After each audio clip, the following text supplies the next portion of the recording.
At 7:51 on a Wednesday morning, I handed a woman her coffee and told her to have a good one. And she smiled and said, "Thank you." And I turned back to the espresso machine and thought nothing of it. That is the part I keep coming back to. The thinking nothing of it. She always took her coffee black. No sleeve on the cup, which is a small thing, except I noticed it every single shift for 6 weeks straight and somehow never once asked why. A cup gets hot. Most people want the sleeve. She never did. I cataloged that detail the way you catalog someone's habits when you are paying attention to them more than you intend to.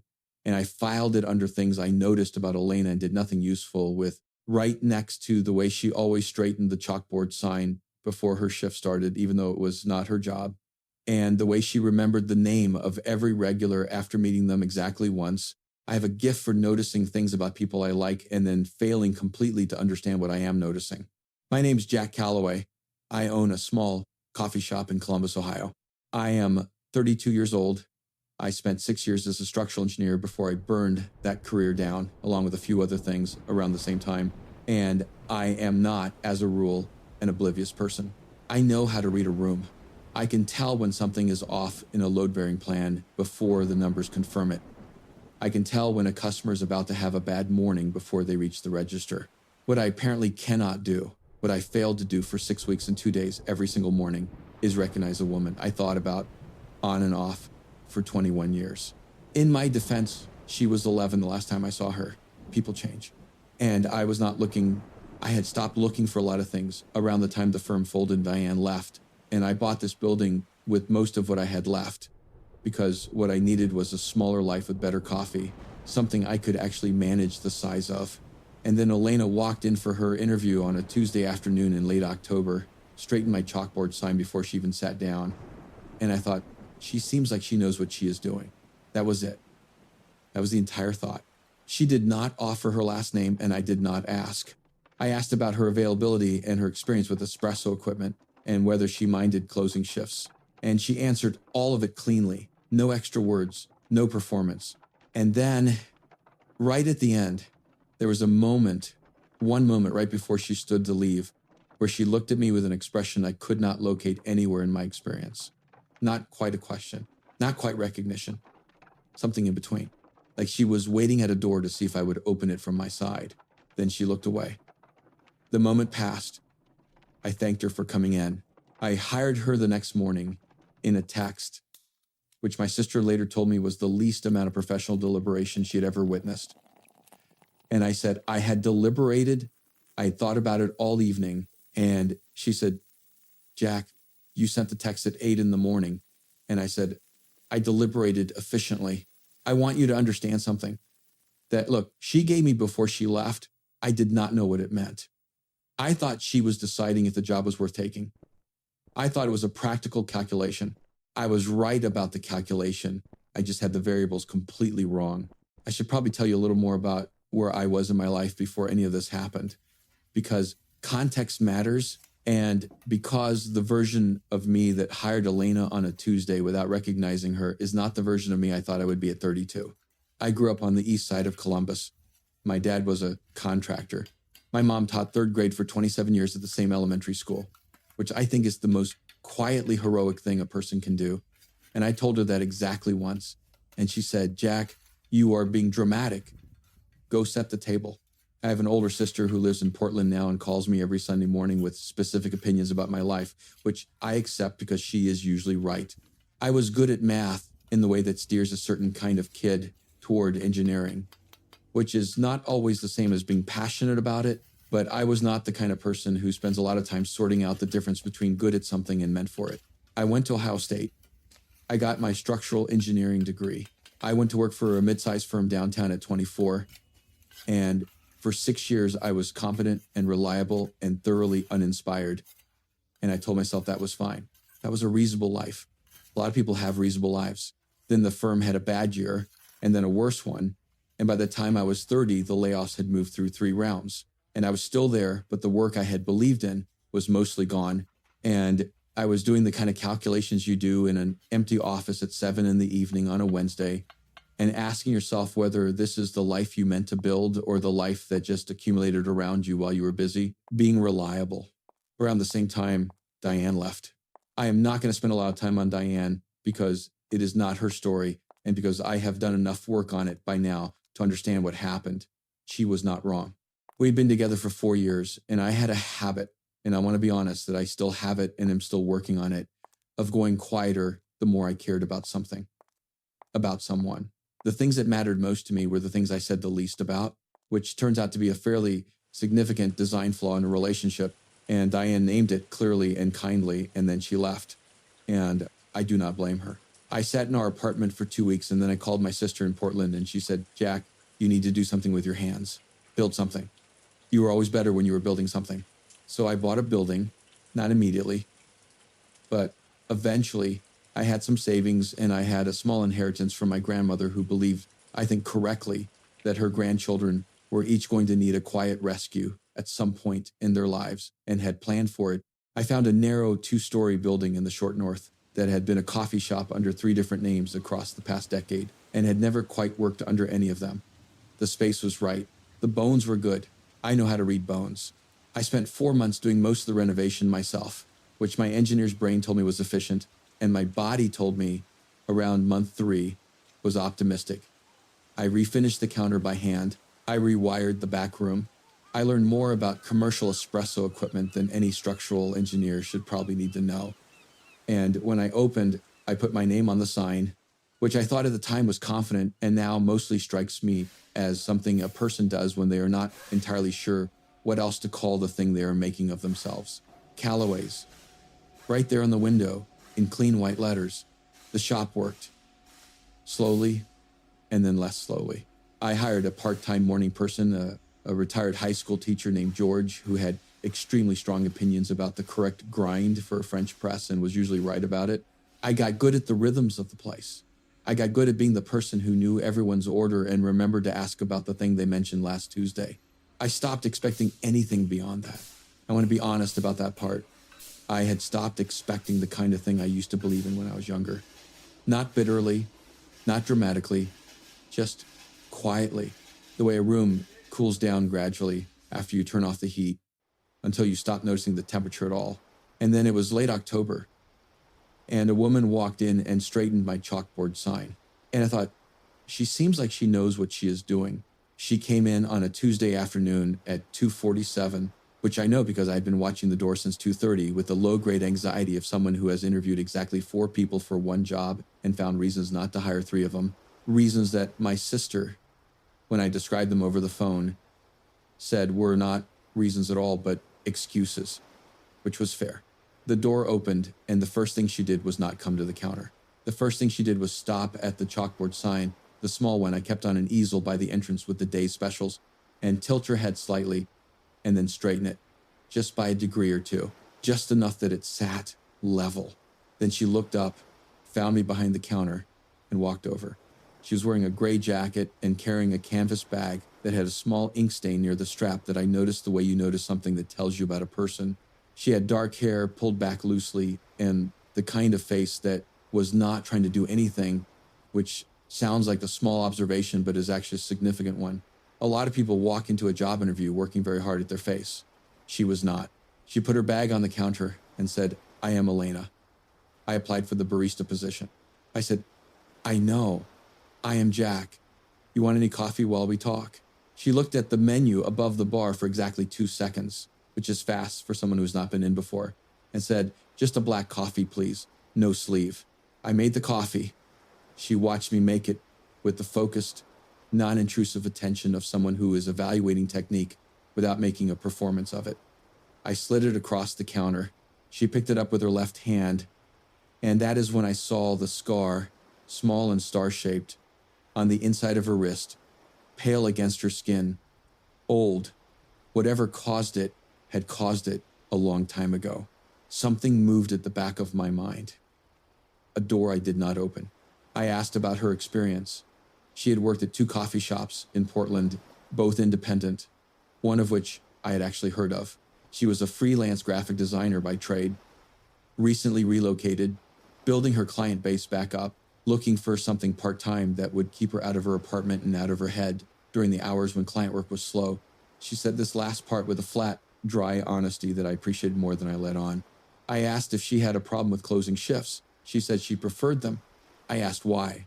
She said, because the people who come in right before close are either very happy or have had a genuinely bad day, and both of those are more interesting than the middle. I said, that is either a great quality in a barista or a concerning sign about your social life. She looked at me for one flat second, and then the corner of her mouth moved, just slightly. She said, probably both. The truth is, something about the interview had stayed with me, and I could not locate exactly what. Not the qualifications, though those were fine. Not the dry humor, though I liked it. Something older than both of those. Something that felt less like a first impression and more like a correction. Like something I'd been holding slightly crooked for a long time had been quietly, without explanation, set level. The way she had set the sign, I did not make that connection at the time. I was simply a person who had found someone good for the job and was glad about it. The first 3 weeks were the professional version of things. She came in, she worked her shifts, she was good at the job in the specific way that means she did not need to be told anything twice and did not require management so much as the occasional acknowledgement that she existed. George, my morning regular turned part-time employee, told me after her second week that she was the best hire I had made since him, which he said with complete seriousness while adjusting his French press grind by what he insisted was a critical half-turn. I agreed with him on both counts. The shop found a new rhythm, a better one. I noticed it the way you notice when a room has been rearranged slightly, nothing dramatic, just a sense that the space was working better than it had been before, and a small accompanying embarrassment that it had taken a new person's presence to reveal what the space was missing. I told myself it was operational. I told myself that a lot. The first time something shifted was a Tuesday night, 3 weeks in. I had been in the back office from around 7 o'clock, doing the kind of administrative work that accrues in the corners of running a small business, vendor invoices, a lease renewal addendum, a spreadsheet my accountant had sent me with a note that said, Jack, please just look at this. And I had been not looking at it for 11 days. Elena was closing the floor. I could hear the familiar sounds of end of day, chairs going up, the low hum of the dishwasher running its final cycle, the coffee grinders being wiped down. At some point, the sound stopped. Not entirely, the dishwasher kept running, but the movement stopped. And there was a quiet that felt deliberate. I came out of the office at 8:43. She was at the chalkboard, not the small one at the entrance, the big one, the long board that ran along the back wall behind the bar, the one I used for the main menu. She had the chalk in her right hand and she was finishing something, her back to me. The whole board had been redrawn. Same information, same coffees, same prices, different everything else. The old version was functional. Block letters, clean lines, done by me on the day I opened and touched up periodically since. A menu that said what it needed to say and nothing more. The new version was the same menu, the way a song covered by someone who actually means it is the same song. She had drawn the coffee origins as small topographic shapes, barely there, watermark fine. She had varied the letter weights so the eye moved across the board without being pushed. In the lower corner, there was a drawing of a coffee cup so specific, the grain of the ceramic, the particular curve of the handle, that it looked like she had been studying the exact cups I used for months. I stood in the doorway and did not say anything. She put down the chalk, turned around. There was a moment where she looked at the board, then at me, and I could see her running a calculation, whether I was going to tell her to put it back, whether she had overstepped, whether this was the kind of boss who needed things to stay as they were. I said, when did you learn to draw like that? She said, a long time ago. I used to do it to calm down when I was a kid. You keep doing something long enough and eventually you get decent at it. I said, you got better than decent. She looked at the board for another second and then back at me. She said, does that mean it can stay? I said, it can absolutely stay. I am slightly embarrassed. The original version was up there for 2 years. She said, it was not bad. I said, Elena, it was not good. She smiled at that. Not the polite one I had been getting across the counter for 3 weeks. Something smaller and more actual, like a door cracking open an inch. She put the chalk down on the bar and I noticed, because I noticed everything and understood nothing, that she wiped her left hand on her jeans before she set it down, covering the scar on her wrist the way you cover something without thinking about it. I turned off the lights above the bar at 9:15. The light over the back counter was still on, and we stood there in it for a minute talking about nothing in particular, whether George's French press opinions had reached her yet, whether the vendor I used for the Ethiopian single origin was reliable in winter. And the conversation was easy in the way that easy conversations sometimes are not easy at all, but are instead two people being very careful with something they have not yet named. She left at 9:22. I stood in the shop for a while after and looked at the board. I did not erase a single thing. The second time something shifted was a Thursday, mid-November, when the rain came in sideways from the northwest the way it does in Columbus in the weeks before the cold fully commits, and the shop emptied out by 3 p.m. George had gone home at noon. It was just the two of us in the rain and 4 people at tables who were not paying attention to anything but their laptops. She was behind the bar doing the kind of restless, purposeless tidying that happens when a shift has gone quiet and there is nothing left to clean. I was at the far end of the counter with a cup of coffee that had gone cold and a lease document I was not reading. I said, "Can I ask you something?" She said, "Sure." I said, "The menu board, the way you draw. You said you did it as a kid to calm down. Did you ever take classes, or did you just keep doing it until it worked?" She was quiet for a moment. Not the quiet of thinking about what to say, but the quieter kind, the kind that means the question touched something adjacent to something else. She said, "I never took classes. I just watched someone for a while when I was young, someone who worked with their hands. It sounds strange, but the way they moved, the way they were careful about things, about the way things were made, I think I was trying to learn that. Not the drawing specifically, something underneath it." I said, "What were they making?" She picked up a cloth and ran it along the counter in a slow line, not looking at me. She said, "Mostly he was fixing things. A bike, a loose step, things that were broken that he did not want to stay broken." I said, "Sounds like a good person to watch." She looked up at me then, and there was that expression again. The door cracked open, the waiting. She held it for just a moment. Then she said, "Yeah, he was." She went back to the cloth. I looked at my cold coffee. Out the front window, the rain was doing what Columbus rain does in November, which is commit fully and without apology. Around 4 o'clock, she made us both a small pour-over as a tasting exercise, something I had asked her to do periodically when she wanted to try a new origin or technique. She brought both cups to the counter and set them down. They were small ceramic tasting cups, the kind that hold maybe 3 ounces, and she set them close together. She said, "Tell me what you get." I picked mine up. She picked hers up. We tasted in the particular silence of 2 people paying attention to the same thing, which is a different kind of quiet than 2 people who have run out of words. I said, "There is something I do not know. Stone fruit. Something behind it, like dried cherry." She said, "Yes.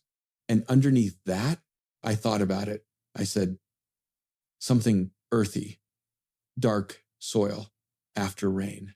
She looked at me over the rim of her cup. She said, "That is exactly it." She set her cup down. The cups were close enough together that the rims were almost touching. I looked at that for a moment, and then I picked mine up and held it in both hands and stared at nothing in particular. And she did the same.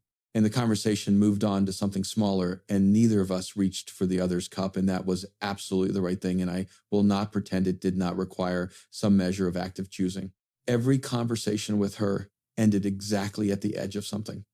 Every single time, I started to understand that this was not accidental.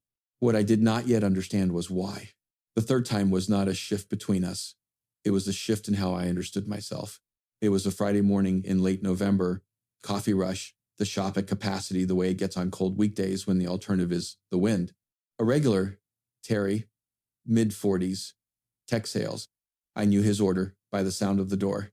Came in with the particular energy of a man who had already lost an argument somewhere else that morning and needed a venue for the rest of it. The line was 4 deep. Elena was on bar. I was on register. Terry reached the front and his coffee was not ready, and the person behind him was standing too close, and he said, loud enough for the room, "Is there any chance we could move a little faster up here? I have got somewhere to be." I said, "It will be about 2 minutes, Terry." He said, "It has been 2 minutes."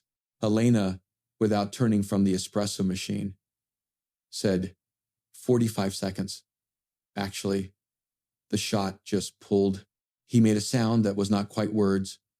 He said something about the price of the coffee being what it was, and the service being what it was, and whether that math made sense to anyone behind the counter.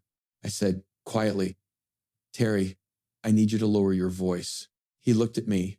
I said, same tone, no performance. You are welcome to wait for your coffee, or I will refund you, and you can come back another time.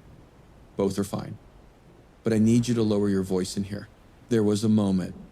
The room had gone, the particular indoor quiet of strangers pretending not to listen.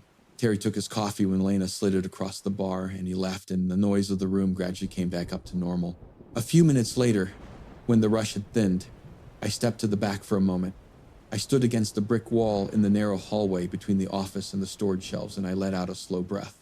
Not dramatic, just the private version of having handled something I did not enjoy handling. I came back out, and Elena was at the bar with a small cup, not a tasting portion, just a regular single shot, already made. She slid it across the counter when I came, even with her. She did not say anything. She did not make a production of it. She just put the coffee where my hand would find it and went back to what she was doing. I picked it up. I said, you did not have to do that. She said, I know. I stood there. I said, how long have you been making coffee for other people when they have had a rough few minutes? She said, since I was young, someone did it for me once, and I thought it was the best thing I had ever seen. She was already moving to the next task. The moment closed, I drank the coffee. I thought, I want to know every story that sentence contains. I did not ask. Not yet. But I filed it the way I filed everything about her, with the cup with no sleeve, with the drawing made to calm a childhood self down, with the look at the end of the interview, all of it accumulating in a place I had not yet looked at directly. The fourth time is the one I think about most, even now. It was a Monday evening, second week of December. The shop had been closed for an hour. I was running end-of-day numbers at the back counter, the single light above it making a warm circle that stopped just short of the bar, and Elena had stayed late to finish a client design project on her laptop, which I had told her she could do in the shop whenever she wanted because the connection was better here than in her apartment upstairs, and because I liked having someone else in the building in the evenings, though I did not phrase it that way. She was at the far end of the bar with her laptop and a cup of tea she had not finished. I could hear the occasional sound of her moving between windows, the soft click of the trackpad. At some point she said, hey, can I show you something? I came around the bar. She turned the laptop toward me. It was a neighborhood map, a client project for a small urban planning firm, illustrative style, showing a walkable district in the short north. She wanted my eye on the typography choices. She thought one of the labels was reading wrong at small sizes. I leaned in to look at the screen. She leaned in from the other side. We were standing very close, the way you stand when you are looking at the same small thing, not intending anything by it, the proximity entirely functional. I could smell her shampoo. Something like cedar and clean water. I looked at the map. In the lower left corner, outside the short north boundary, there was a small additional section, lighter treatment, almost a ghost map of an adjacent neighborhood, detailed in a way that was not required by the project brief. Street level detail. I know Columbus reasonably well, and something about the grid in that lower corner was familiar in the specific way. That means not professionally familiar, but personally familiar. I said, what neighborhood is that? She said, just filling out the context. It looked too sparse without something at the edge. I said, I know that grid. I grew up not far from there. She did not look up from the screen. She said, yeah? I said, yeah. East Side. We moved when I was 12, but I remember the street layout. There is a park at the corner of, she said, Whitmore and Elm, with the broken climbing structure that was always broken and a bench that was always there, even in December. I went very still. She was still looking at the screen. Her jaw was set in the particular way of someone being careful. I said, how do you know about that park? She said, I used to walk through it a long time ago. I looked at the side of her face, the line of her jaw, the scar on her left wrist where her sleeve had pulled back, star-shaped and pale and very old. Something moved, something large, Not a door cracking open an inch this time, but a wall developing a fault line, the first fine crack running all the way to the foundation. I started to say something. I do not know what I would have said. Something that might have changed the pace of everything that came after. But she straightened up smoothly and said, "The typography. What do you think is the label reading small?" I looked at the screen. I said, "Yeah, it needs about 2 points more weight at that size." She nodded. She made the adjustment. The map changed. She said, "You are right. That is better." She closed the laptop. She said goodnight. She went upstairs. I stood in the empty shop for a long time looking at the place on the bar where her laptop had been. Before I locked up, I found a small piece of paper folded under the edge of the counter where her cup had been sitting. She had left me a note, just 3 words, drawn more than written, in the careful hand of someone who had spent years learning to make things look like they had always been exactly that way. It said, "Good eye, Calloway." I folded it up and put it in my jacket pocket. It was still there when I found out everything. 2 weeks later, December in Columbus arrives the way bad news sometimes does. Not all at once, but in a slow accumulation of gray. Each morning slightly colder than the last, until one day you look up and realize the season is fully committed, without asking for your consent. The shop did well in December. People want warmth when the air has gone cold, and not just the drinkable kind. They want a counter to sit at, a name someone knows, a place that is not the inside of their own apartment. It was a Thursday, the second Thursday of December, 12 days after Elena's note. I had been carrying that note in my jacket pocket every day since, which I was aware was not a normal thing to do and had not examined too closely. The shop was half full by 2 p.m. A couple of regulars with laptops. A woman I recognized as a professor from Ohio State, working through a stack of papers with the focused misery of someone grading final exams. Elena was behind the bar doing a methodical end-of-rush clean. George had gone home at noon. The light was low and warm, and the windows were fogged from the heat inside against the cold outside, and I was at the register doing nothing more dramatic than reconciling the morning's numbers when the door opened. I knew the sound of Diane's footsteps. I had lived with that sound for 4 years, and I do not think you unlearn something like that. It is not a distinct sound. It is just a rhythm that the body catalogs without permission. I looked up. She looked exactly like herself, which is to say she looked put together in the specific way of a person who believes presentation is a form of argument. She was wearing a dark coat I did not recognize and carrying the same leather bag she had had since her second year of law school. She looked around the shop with the measured expression of someone evaluating a thing they have already decided about. Then she looked at me and smiled. She said, "Jack, this place is adorable." That word, adorable. Diane had a gift for choosing the exact word that sounded like a compliment while functioning as a verdict. She came to the counter. We talked the way 2 people talk when they have run out of the feelings that used to make conversation necessary and have arrived at something flatter and more manageable. She was in Columbus for a deposition. She was staying downtown just one night. She had seen the name on the sign when her car passed and decided to come in. She said this simply, without drama, the way she said most things. I made her an Americano. She said the coffee was excellent, meaning it sincerely, because Diane was not the kind of person who gave insincere compliments. Her compliments were real. Her complications were also real. That had always been the difficulty with her. She was not a villain.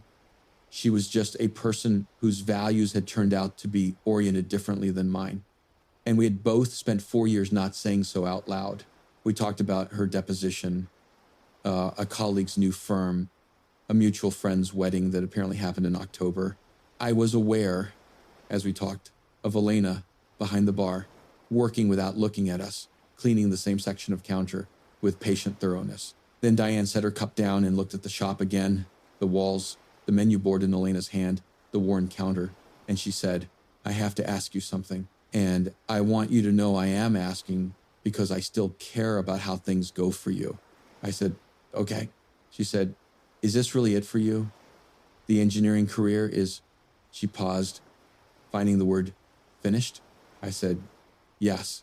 She looked at the bar, at Elena, specifically. Not long enough to be rude, just long enough. She said, "And the staff you have built here, the people you have surrounded yourself with, you are happy with all of that?" I said, "Very happy with it." She picked up her cup again. She said quietly the way she said things that were meant to be helpful even when they were not. You always had a talent for surrounding yourself with people who need something from you, Jack. I do not say that to be cruel. I say it because it is a pattern, and patterns are useful to see. The shop had gone very quiet. Not the polite quiet of strangers not listening. The honest quiet of people who are listening and have decided that is the appropriate response. I looked at Diane.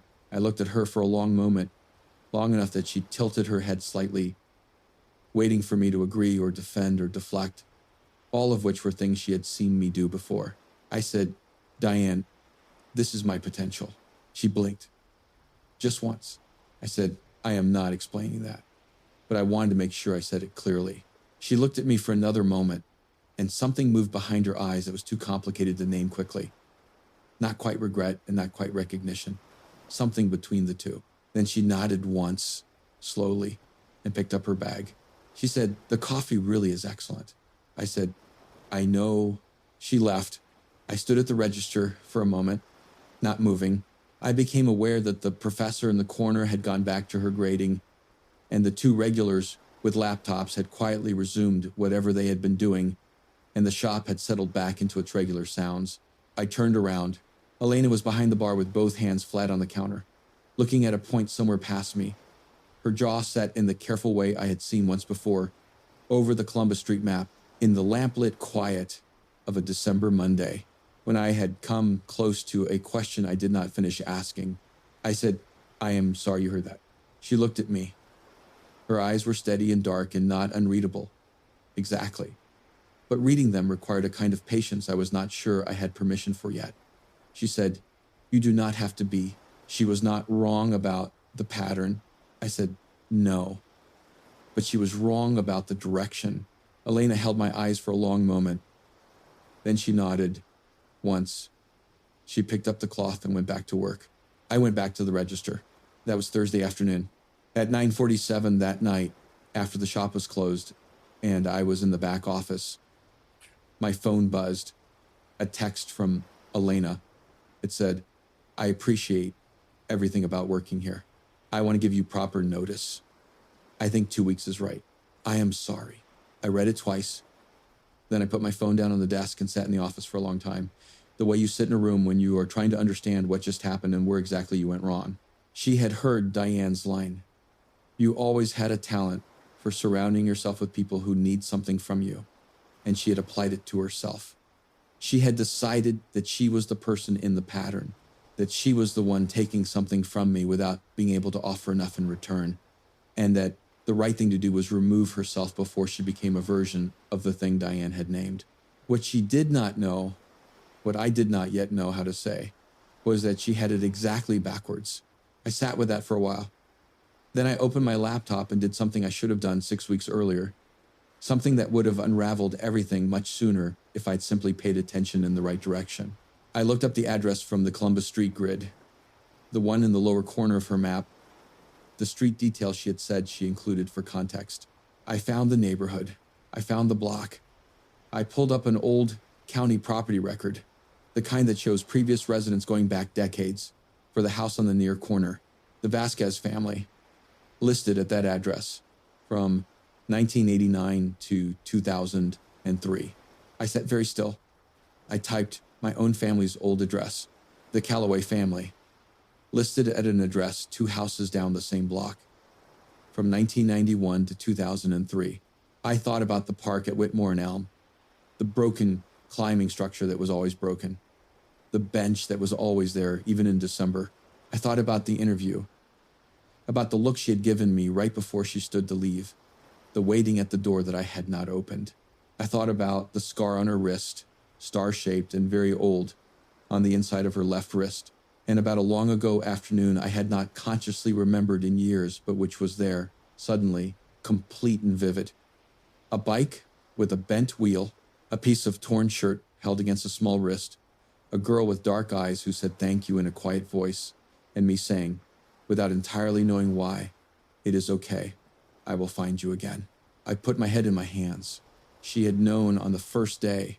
She had walked into my shop, straightened my sign, given me every quiet signal a person can give without making it a demand, and she had waited, patiently, steadily, without resentment, to see if I was still in there. And I had handed her a coffee every morning for 6 weeks and said, "Have a good one." I closed the laptop. I sat in the office in the dark for a long time, listening to the building breathe around me. Upstairs, one floor above my ceiling, I could hear the faint sound of someone moving through a room. I did not go upstairs that night. I want to be honest about that. I sat in the office with everything I now knew, and I did not go upstairs because going upstairs at 10 o'clock at night after a woman has given her notice is not something a decent person does without thinking about it carefully. And because I was not entirely sure in that moment what I was going to say, I went home. I did not sleep well. I lay in the dark and thought about a park at Whitmore and Elm, about a girl with a bike and a torn wrist, about the particular patience of a person who has known something for 6 weeks and said nothing, waiting for you to arrive at it on your own terms. I thought about the kind of person who would do that and why, and the answer I kept arriving at was the same one, because she needed to know who I was before she said anything, because she had kept a memory of a 12-year-old boy for 21 years, and she needed to be certain the man was worth it. I got up at 5:30. I opened the shop at 6. I made coffee for the morning regulars, and I worked a full shift, and Elena came in at her usual time and worked her shift, and we were both entirely professional. And I thought about every single careful thing she had ever said to me and understood it completely and said nothing. At closing time, I locked the front door. I turned off the bar lights. Elena was at the back of the shop with her jacket on and her bag over her shoulder, and she said good night the way she said it every night, which was quietly and without looking for anything in return. I said, "Can I ask you something before you go?" She stopped. She turned. She waited. I said, "The notice you sent last night, is it what you want, or is it what you thought was right?" She was quiet for a moment. She said, "I am not sure there is a difference." I said, I think there might be.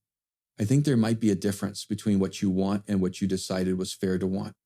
I think you drew that line yourself, and I want to know if you are sure about it." She looked at me for a long moment. Something moved across her face, not surprise. Exactly. More like recognition, like a person watching something happen that they have been half expecting for a while, still not entirely prepared for it when it arrives. She said, "Jack." I said, "What do you want, Elena?" The shop was very quiet. The lights above the bar were off, and the only light was the low wash from the back counter, the same light we had been standing under when she showed me the Columbus map. She looked at me steadily. She said, "I want you to remember something, a specific thing. I want to know if you remember." I said, "Tell me what." She said, "Your driveway on the east side. The morning of the move. We were 11. You were 12. The truck was already running. You came down from the porch and I was standing on the sidewalk, and you looked at me for a minute, and then you said, I said I would find you again." She stopped. Her eyes held something that had been patient for a very long time and was only now, in this exact moment, beginning to rest. I said, "I was 12 years old and you were moving away, and I had never once told you that I stopped." I said, "I did not know what I was promising. I just knew I meant it." She said, "I know." I said, "I did not recognize you." She said, "I know that too." I said, "Elena, that is going to bother me for a long time."